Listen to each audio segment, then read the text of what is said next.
Shooting the wedding was beautiful. It was some of my first scenes back to the show. The ceremony was impeccable. This was supposed to be the best day ever for Cassie and Nate. But everything falls apart.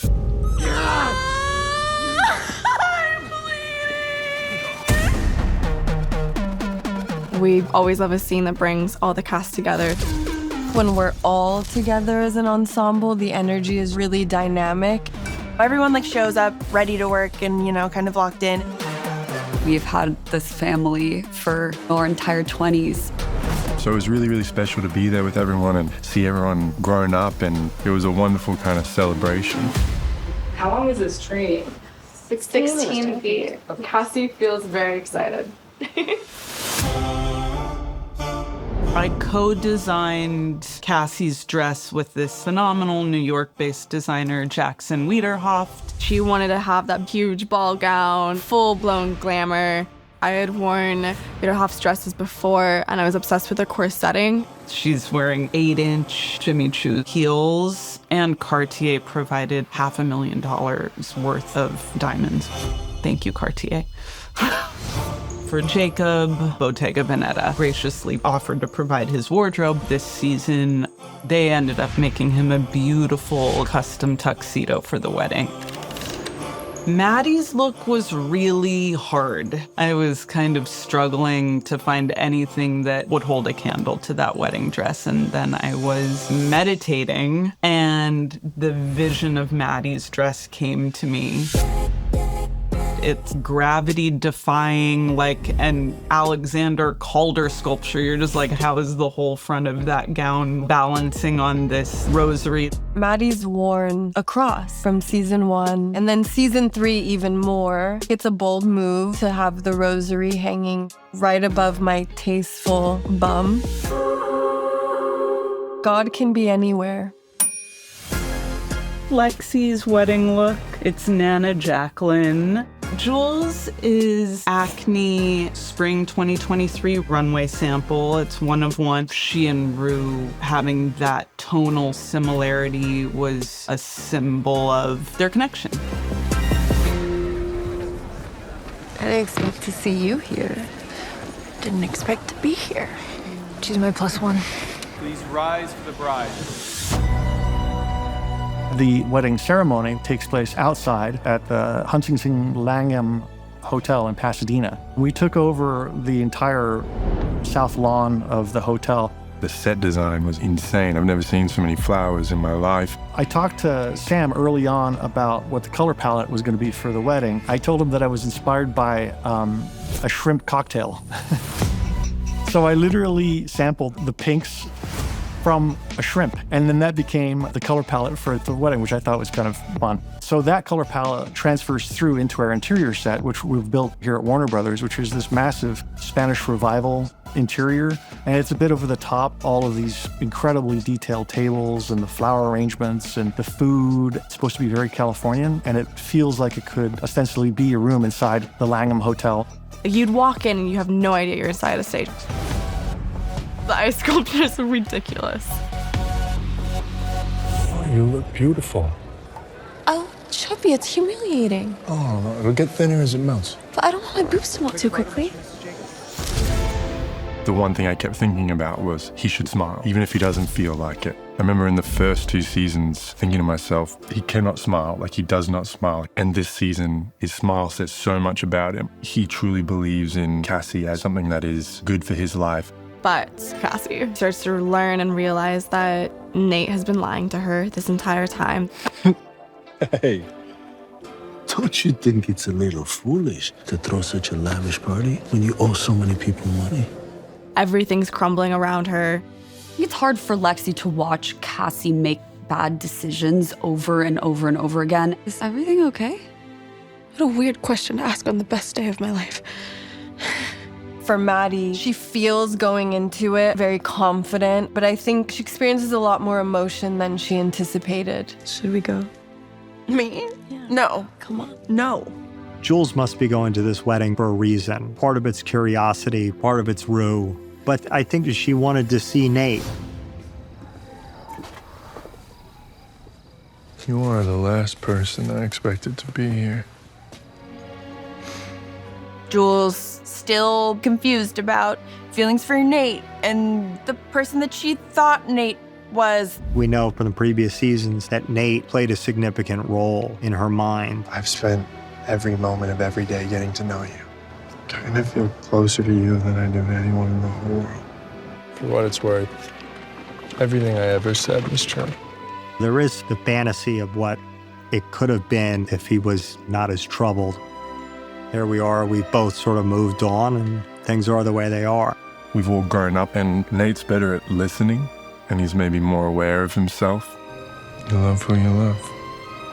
There's a lot that's unsaid in the scene between Nate and Jules, and its poignancy is in how the audience can interpret it in a multitude of ways.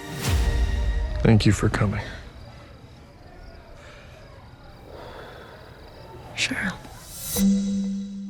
My favorite look on Jules this season was her wedding look as a tiny little ode to season 1. I wanted to bring back this iridescent, like periwinkle glitter. I gave her like some spiky lashes for the first time. She's a sugar baby. She has a sugar daddy paying for her apartment. She's going on these dates with guys to make money.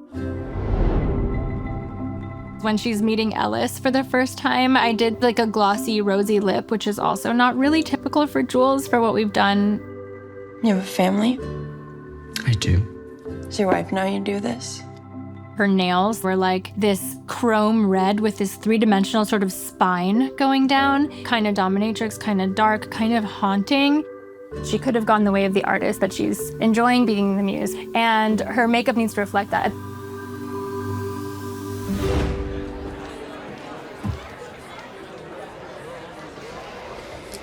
Remember me? How could I forget?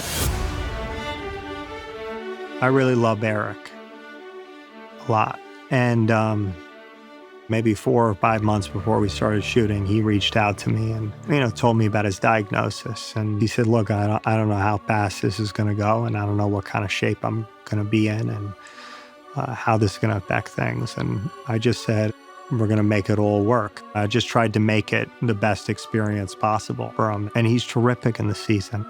Who is that? I think she's an old friend of Nate's. This has been the most profound experience of my career. I really got on well with all the people I work with, and it was great to see them all again. Nate, I love you. The evolution of Cal is linear. There's Act 1 where you get to meet Cal, there's Act 2 where you get to see Cal, and there's Act 3 where you don't want to be Cal. You're one of those red dots. Modern day Scarlet Letter. Cal and Jules, it was nice to see the two of them as adults. It was nice to wrap that up. Youth is beautiful. High school, best years of our lives. Couldn't disagree more. Have fun. We all got a dark side, right? I know I got one. You do. Mine's a little darker than yours. Yeah. Yeah. The improv elements on set were pervasive throughout that whole sequence. You know who you remind me of? Who? A guy named Lloyd. You know Lloyd? No. Who's You that? don't know Lloyd? Say this, repeat after me. Okay. Your money's no good here, Mr. Torrance. Eric Dane definitely had some choice bits that uncover some extra layers from the character that you might have not had initially. I always made sure I had a few ideas when I showed up on set. Did you see the bride? Lucky son of a bitch. This show was a very stress-free environment for me, and seeing all those familiar faces was such a treat. It's been a fun ride.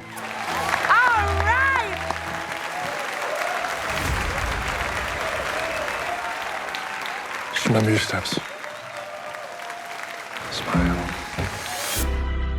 I'm not a dancer at all, but Sydney's such a sport, and she takes such great care of me. I've never really done that before, and I'm not sure if Jacob has. He killed it. We were breaking a sweat.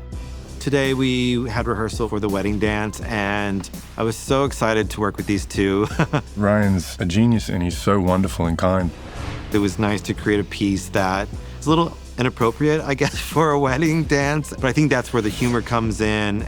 There's guitar moments and strip teasing for the whole audience to see. It's a little tacky, it's a little like harsh, it's too sexy, but they're, bride and groom that are nervous and they're dancing in front of their friends and they learn this dance. I'm pretty uncoordinated, which kind of served the character, I suppose, because it's sort of what he might be like in that situation. But it was a lot of fun, but also when you dance in front of 400 people that you don't know, that's my nightmare.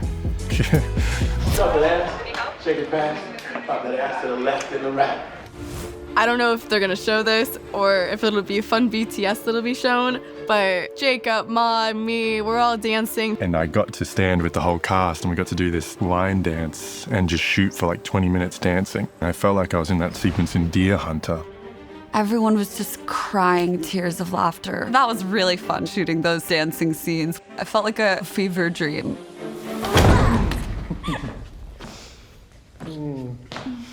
How romantic. That was a beautiful wedding. Once Cassie and Nate come home after their wedding, fate meets them at the door. Nate starts getting beat up and Cassie's thrown off of him. And originally in the script, Cassie then would follow and kept trying to attack the guy. We had this stunt rehearsed and very well mapped out. Light comes on, you put her down. Hey, let's talk about this. Come on. But then once she starts crying, we thought like, this is just funnier than the action aspect of the scene. And Sam says, why don't we just shoot her just sitting there and this whole thing starts to take place behind her. Your face in the ground, so you've got blood just coming right off it. We go from that blood to her looking up. This is my wedding! Sid is absolutely brilliant in that scene. I'm crying with laughter every time I watch it. What is happening right now? I just need a couple of days. When the toe gets chopped off and then it squirts blood, I will bring on a special effects team. In this case, it was Vincent Van Dyke Studios to make these limbs that are incredibly realistic. They're Jacob's foot. They're rigged and designed to be cut and then to squirt blood. It's like the blend of violence and darkly comic that it reminds me of some of the great moments like Coen Brothers. P.T. Anderson's also really great at comedy and violence. What this season's about is actions have consequences, and you can only outrun your mistakes for so long.